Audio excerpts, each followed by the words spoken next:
In last week's video, I shared about my 15 plus bank accounts, why in the world I have that many, and how I use them. And today I'm back with a bit of a follow-up where I'm going to explain to you exactly the method I use for tracking all of the incomings and outgoings of these accounts and how in the world I keep from mixing them all up. If you too wanted to get started managing your money with multiple different bank accounts, but logistically, you're just not sure how it would all work, how you'll keep everything straight, then you're in the right place.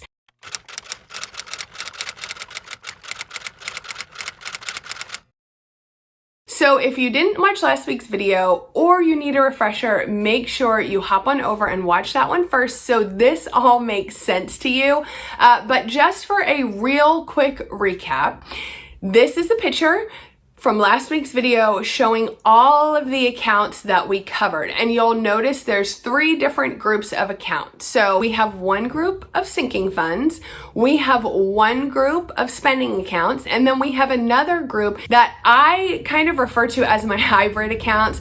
Technically, this group are also just shorter term sinking funds. And I like to say they have a high turnover rate, meaning money is often coming in and going right back out. So they're very short term sinking funds. And you'll often hear me refer to them as our hybrid accounts. And that just means that we give them a dual purpose. So we are using them for short-term sinking funds, so short-term savings for a particular reason, and we're also using them as spending accounts. So again, if that doesn't quite make sense to you, I would definitely go ahead and check out the video from last week, then come right back to this week's video so you can see how it all works out. I guess the main thing that needs to be mentioned when I'm explaining how exactly I manage my spending and savings with these accounts is that we spend almost exclusively on our credit card now.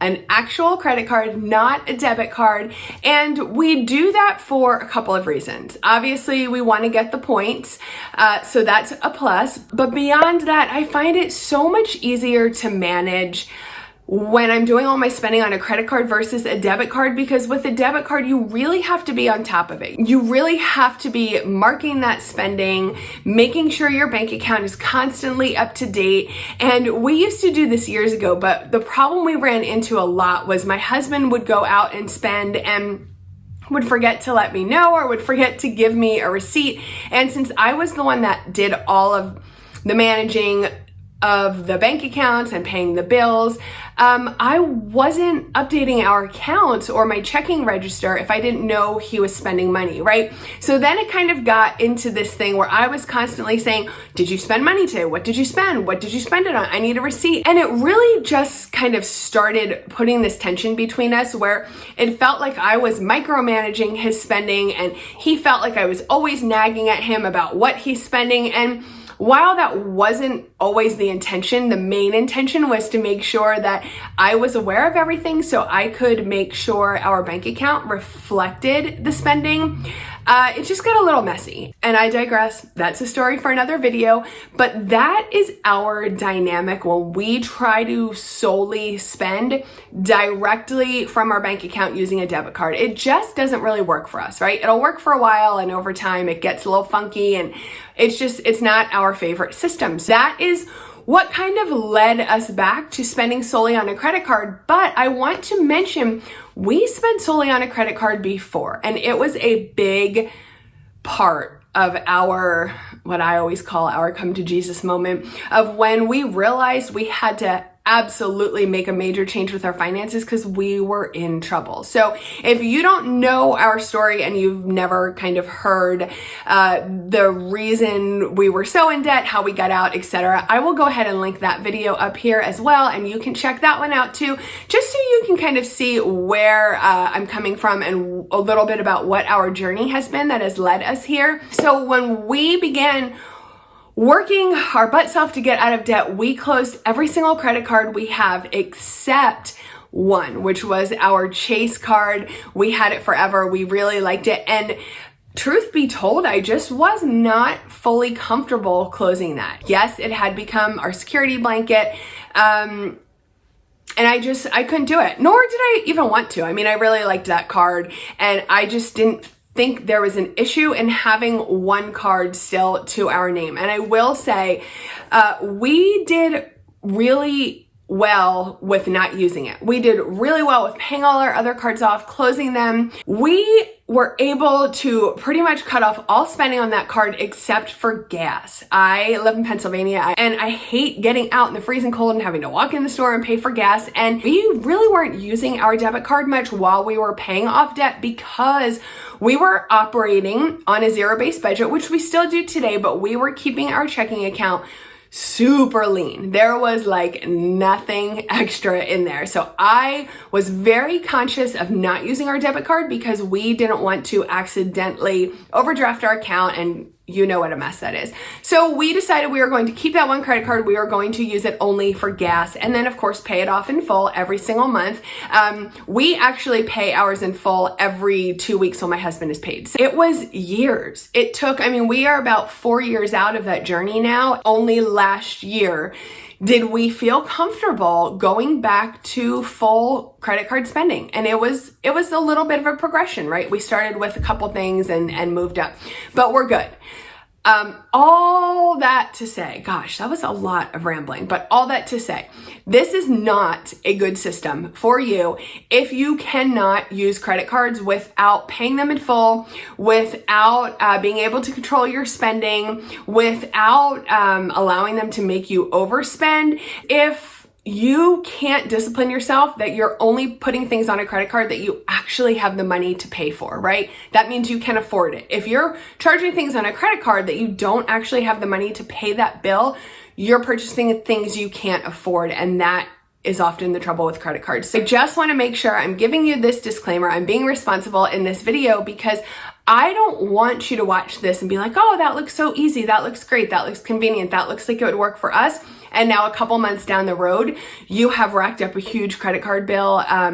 That is for sure not what I want to encourage you to do. So please be self-aware, be honest with yourself that if you don't think you're in a position where you can charge responsibly, that's what I always call it, then it's not for you. It's not for you yet, right? You can always get to a place where you can do so comfortably without compromising your current financial position. But if you're not there now, don't do it. Okay? Okay. We go ahead and we make our budget as usual for each paycheck. Again, my husband's paid every 2 weeks, so I make a new budget every 2 weeks. That's just what works well for us. And then I go ahead and of course I allocate all of the amounts that I want to transfer to each of these accounts. So we get our paycheck, I go ahead, I make all of the transfers, it's all good. Now we're out to a store and we spend money. So here is what we do. So I'm trying a different way to film this. I hope you can see this. And I'm going to walk you through it quickly because my handwriting is terrible. So this spending tracker is from my free budget course. If you sign up for the free budget course, I'll leave the link down below. You get a free printable workbook as well. And this is one of the worksheets in the workbook. So all I do is print a couple of these out. Oftentimes I'll actually print just 2 sheets to a page. That way I'm getting more bang for my buck. So when we spend money, all I do is write it on here. Now, I normally don't even fill in the date because I do this pretty quickly. You can see here, I just wrote in Target, the category would be gifts and $55. I'm just using even numbers right now to make this easier. Sam's Club, vehicle, $30. Walmart, food for $125. Pizza, miscellaneous. Anytime we grab pizza or takeout, we take it out of our miscellaneous money. $20. Aldi, more food, $20. Pet insurance, pet, $60. You can see I don't get too nuanced with this, and I will explain why a little bit later on, but this is what works for me. It's quick, it's easy, I just mark this down. Okay, then about once a week, usually, sometimes a little more, just depends, but about once a week when I am kind of checking in on our budget, I will go ahead and tally these up. Food, we have $145, Everything else is basically its own category. And then I will go ahead online to my bank accounts. In addition to having all of those accounts I showed in the last video, there is one additional account that is an online checking account, and it is just called spending. Wow, that was wiggly. It's just called spending. So you can usually change the name of your accounts online, and that one's called spending. And all I do is I look here. So remember, all of the spending went on our Chase credit card. I look and I say, okay, this is what we spent this week. I hop on my online account and I make a transfer of $55 from our gifts account to our spending checking account. And then that one's crossed off. I transfer $30 from our vehicle account to our spending account. That one's done. Remember, I transfer $145 from food to spending. Those are done. 20 from miscellaneous and 60 from pets. Now I have this total amount sitting in my spending account, whatever this total amount is. I don't feel like adding it up right now. Then I go ahead and I pay my Chase credit card balance in full with this money that is now in my spending checking account. Of course, we usually have a lot more transactions than this, but we have been doing it this way for over a year. So it truly takes me a couple minutes a week. That's all. Of course, it was more effort in the beginning, but the more you do something, the more efficient you get, the more streamlined your process gets.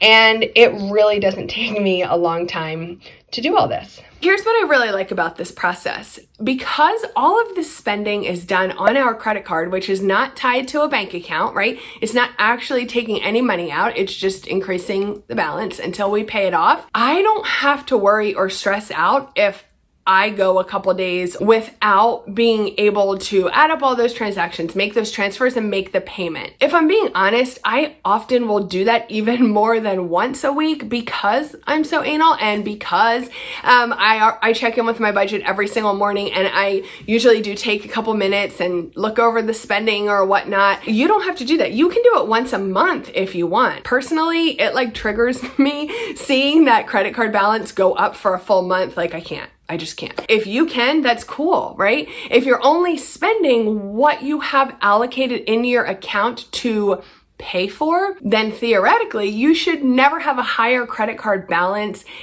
then you have money sitting in the bank to pay it in full. Just a couple more things to note. Again, because this is on a credit card, it's not coming out of your bank account. There's not really any risk with if you forget to track something, right? So at the end of the month, when I'm going through and I'm reconciling my account, or even usually when I'm checking in on my budget, I'm also pulling up my credit card account every single morning and giving it a quick once over to see if there's any transactions I missed.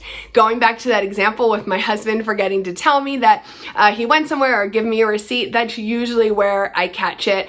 I'll see that he stopped and got gas, so all I do is I just mark it on my spending sheet. The cool thing is I don't have to worry that I'm messing up my balance. I don't have to worry that I'm possibly going to overdraft my account.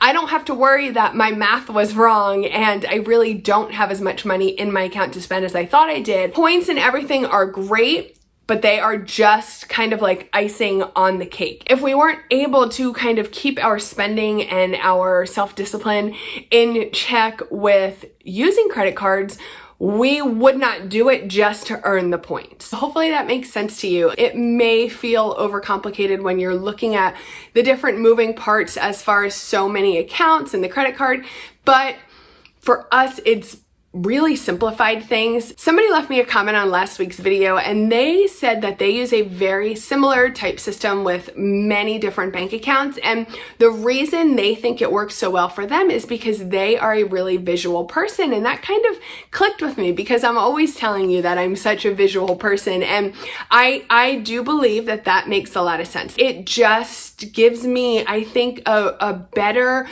more clear picture overall of what we have in each different account. So as usual, if this isn't something that seems like it would be a good system for you, no problem. I'm not in any way here to try and force you to do things the same way I do. I'm a big advocate for doing what works for you, right? In finances and all areas of life, because I think when we have something that's working for us, we are that much more likely to stick to it and to be consistent. I just want to quickly explain the very last part of this, and I think one of the reasons I do like managing our spending this way, I can be a little less strict when it comes to tracking the spending. I'm obviously writing everything down. As you saw, I'm checking it off, I'm making the transfers, I'm making sure that I am accounting for what we spend so that it's coming out of the appropriate account, right? I want the money I'm spending on my pets to be coming out of the pet account,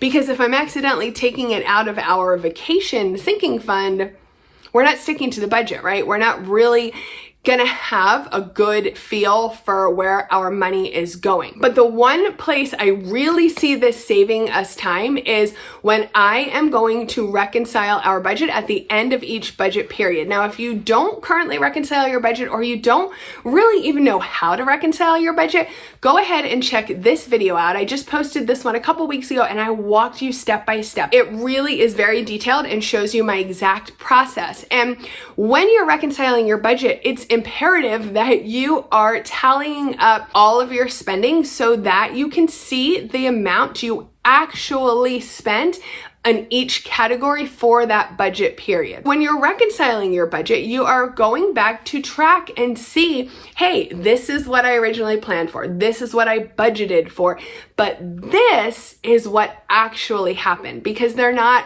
always the same thing. In fact, they're not often the same thing. Before we started using this system, I would have to go ahead and add up all of the money we spent on food throughout the entire budget period. Well, sometimes that's 15 transactions, right? A girl likes to eat. You have multiple different categories and you're adding up all of that spending to get the total. It takes a lot longer. I don't have to do that.